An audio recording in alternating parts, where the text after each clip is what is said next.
Unit 1, problem post number 6, radicals. This video's guest of honor will be a knight with a trident. Okay, so we want to write these radicals in simplest radical form. And to do that, whenever we have to do something like this, it's always a good idea to have our list of perfect squares somewhere handy. So I have them written out all the way up to 13 squared. And if you don't know these numbers offhand, you can always generate them with your calculator. You can either do it manually by just finding the numbers squared. 2 squared is 4, it's our first one on the list, and 3 squared is 9, our second number on the list. Or if you want to do it a little bit quicker, you can go to the y equals screen and put in x squared. Looking at the table, it just gives you all the numbers squared. So you can see 14 squared is 196. And then all of these numbers on this list here are what I have off to the side. So putting in x squared into y equals will generate the list of perfect squares. So once we have our perfect squares, we want to see, do any of these numbers go into 150? Are any of these a factor of 150? So we can take a look at it and we might notice, hey, 25 goes into 150, and we can confirm that, 150 divided by 25. And sure enough, it does. We get 6. So what we're trying to do here is split this radical into 2 other radicals, one of which being a perfect square and one that's not going to be a perfect square. So I found the 2 square roots that were 25 and 6. So 25 times 6 is 150. So root 25 times root 6 gives us root 150. So the reason we're doing this is so we can extract perfect squares. The square root of 25 can be evaluated to an integer value, 5. So I can represent this as 5 root 6. And now I've found a perfect square value inside the radical 50. So let's do the same thing again for 216. This number's a little bit bigger, and it might be a little bit more challenging to find a perfect square that multiplies to it. But luckily, we have our calculator here that can help us out. So we'll go to our y equals screen, and we're going to put in 216 and divide it by x. This will generate all the factors of 216 in the table. So I'll head over to the table, and this shows me all the factors. Some of them are not factors, like 5 is not a factor because I can't multiply it by an integer value to get to 216. So we want the integer factors. But look at that, right below it we have 6 and 36 is on our list. That's a perfect square. So let's use this pair, 36 and 6. So I'll split this into the square root of 36 times the square root of 6. The square root of 36 is 6, right? This is my 6th perfect square. First perfect square is 1. I don't have this one on the list because it's trivial. Every number is divisible by 1, so that wouldn't help us. But 1 squared, 2 squared, 3 squared, 4 squared, 5 squared, 6 squared is 36. So now I'll have 6 root 6. And there is root 16 in simplest radical form. For number 3, they say, okay, we have 6 root 63, and we write it in simplest radical form to find the result, k root 7, and they want the value of k. So I rewrote the radical here, and we have to find the broken down version of the square root of 6 root 63. So let's start by dropping our 6 down, and then we want to find 2 numbers that multiply to 63, one of which being something on this list. Well, if we have our 12 by 12 times tables memorized, we know 9 is a factor of 63. And we can confirm that. We can do 63 divided by 9. And sure enough, that gives us our 7. So we can have 9 as our perfect square, and 7 will be the other number. The square root of 9 is 3. So now notice all of these things are being multiplied together. So this is 6 times the square root of 9 times the square root of 7. So on the next line, I'll have 6 times the evaluated version of the square root of 9, which is just 3, and then the square root of 7. Now I can combine 6 times 3. That gives me 18. So I'll have 18 root 7. And remember, the question was asking us for the value of k. K is what you would say the coefficient of the radical, the number in front of the radical being multiplied by it. And that looks like it's the number 18. So off to the side here, I'll say k is equal to 18.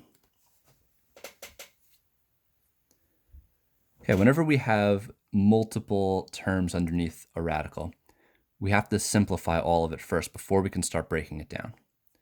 So before I start on this, I'm going to put in 8 squared minus 2 times negative 49 without the square root. So I have 8 squared minus 2 times negative 49. And I just want one number under this radical, and I get 162. So all of that stuff came to 162. So now I'm really just looking for the square root of 162. All right, now we got to check our list, see if any of these numbers multiply to 162. 162 is kind of a weird number. I'm not really sure right off the top of my head about any of those. So let's go to our calculator. Go to the y equals screen, 162 divided by x, and check our list. So we can scroll down. Keep in mind, it's a good idea to look at both columns. It can make the process a little bit quicker. And if we go down, we say, okay, we got 9 and 18, but there's might be a bigger one. So let's keep going. We got 9 and 18 again. And 27 and 6.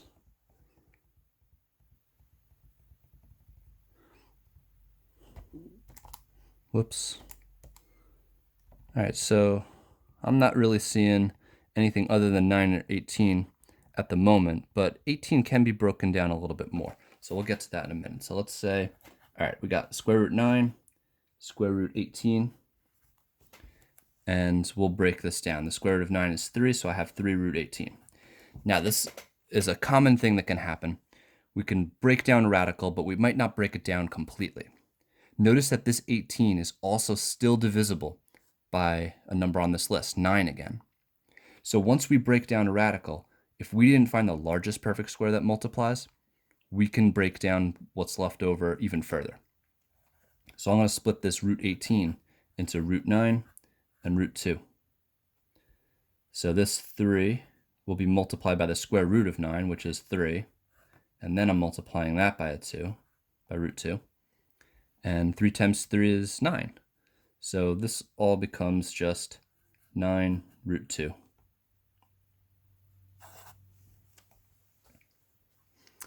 So since I got 9 root 2, that means 9 squared was a factor of 162. And that's 81. So if I went back to my list, and somewhere on this list, I should be able to find 81. And that should be, actually, it'll be quicker if I went up, because 81 times 2 is 162. So this should have been right in the beginning. Yeah, so there it is right there. I guess my list started a little bit further down than I should have. So 2 and 81 make a good pair, and that's the largest perfect square. All right, so moving on, we got some radical arithmetic in the back here, where we're trying to combine radicals. In order to do that, they're kind of like variables. They need to be like terms. In order for radicals to be like terms, they need to be the square root of the same number. So what we need to do is break down these two radicals. Hopefully they'll have the same number underneath the square root symbol, and then they'll be able to be combined. So let's take one step to simplify both of these radicals. So I'll bring down my 5. And then the square root of 18, I want to find two numbers that multiply to 18. Well, we just did this one in the last example. It was 9 and 2. So I'll have root 9, root 2. Bring down our minus 7. And now we have the square root of 128 to break down. So we'll go over, we'll put in 128 divided by x, head over to the table, and look at that, 2 and 64 are going to work out nicely. And notice that we have our perfect square here and then our 2. It's a strong indicator when we're adding or subtracting radicals that this 2 is probably going to repeat, because in order for them to combine, we have to have the same number underneath the radical. So it's always a good place to start. So 64 and 2. All right, we'll bring down our 5. The square root of 9 is 3. And then we have our root 2 minus 7 plus the square root of 64 is 8. And root 2. All right, so now we have constants to combine. 5 minus 7 will give us a negative 2. And then 3 root 2 plus 8 root 2 gives me 11 root 2. So they combine just like variables, like 3x plus 8x is 11x. 3 root 2 plus 8 root 2 is 11 root 2. All right, we'll try it again with number 6. It just kicks it up a notch because we are subtracting a quantity. And remember, when we're subtracting a quantity, we have to distribute this negative through this parentheses. It's like having a -1 out front. So I'll bring this down without parentheses because I have no negatives outside of it. So -6 plus root 3 minus 3, because -1 times 3 is -3. And then I have minus the square root of 147. Okay, so looking at the square root of 147, I know I need to combine it with a radical 3. So 147 is probably divisible by 3, and it will probably yield a perfect square as a result. So 147 divided by 3, sure enough, it gives me 49, which is a perfect square. That's 7 squared. So let's rewrite our radical 147 as root 49 root 3. So -6 plus root 3 minus root 49 times root 3. And 49 is 7 squared, so that means the square root of 49 is 7. So we have -6 plus root 3 minus 3. I'm just bringing this stuff down. And then the square root of 49 is 7. And then we have our root 3. Now it's time to combine our like terms. We have a -6 and a -3. That combines to a -9. So I have a negative number and I'm subtracting, so I'm getting more negative. And then I have a positive root 3. I'm taking 7 root 3 away. So 1 minus 7 is -6, so I'll have -6 root 3. And there we go.